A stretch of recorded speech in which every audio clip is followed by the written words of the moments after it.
Heart-stopping video of a cyclist getting hit by a car. It sent him flying into the air. And then in a move worthy of a stuntman, he landed right on his feet. Amber Cagliano reports some are asking if he was deliberately hit. Trouble is looming for a cyclist.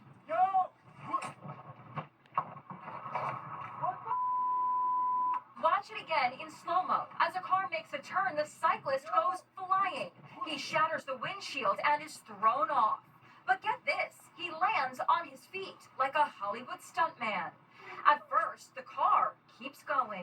Are you kidding me right now? The cyclist runs back to grab his bike. Can you please come back here? You can see the driver has stopped further down the street in Indianapolis, and the car door is open.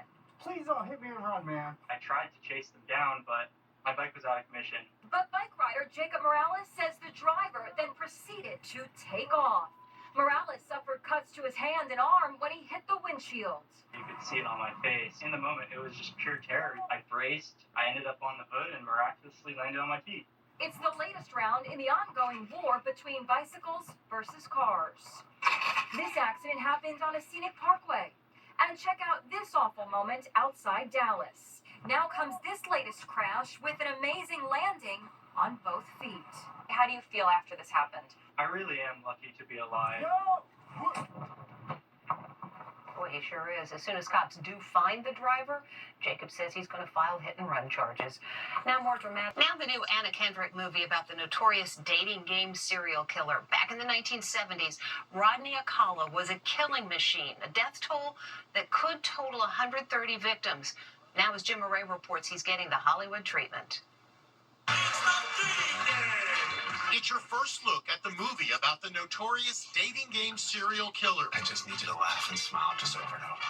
Oh, actress Anna Kendrick plays the Bachelorette who appeared on the legendary dating show 45 years ago in 1978. We're going to have a great time together, Cheryl. Those exact same words were used on the game show. We're going to have a great time together, Cheryl. The real Cheryl Bradshaw was an aspiring actress who went on the dating game only to end up in the serial killer's crosshairs.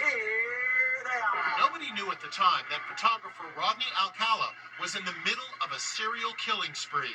Jed Mills was bachelor number 2 on the show. Well, he was totally creepy. Did he say anything to you about the competition? Oh, yeah. So you guys haven't got a chance. He says, I always get the girl.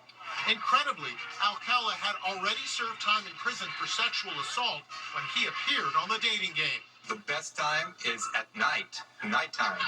Mike Metzger was the show's executive producer. His wife Ellen was the contestant coordinator.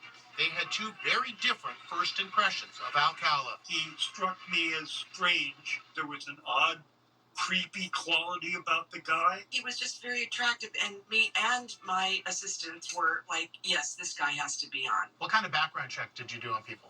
In those days, we didn't do background checks. So it was a very different time. Alcala murdered 9 women and girls, but investigators believe there may be up to 130 victims based on photos found on his property. But Cheryl wasn't one of them. In the movie, she goes out on a date with Alcala, but in real life, she had a bad feeling about the guy and ghosted him. Now, 45 years after his eerie appearance on the dating game, comes this chilling movie. We're going to have a great time together, Cheryl. Alcala died in prison in 2021. The new movie about his killing spree, The Woman of the Hour, debuts October 18th on Netflix. This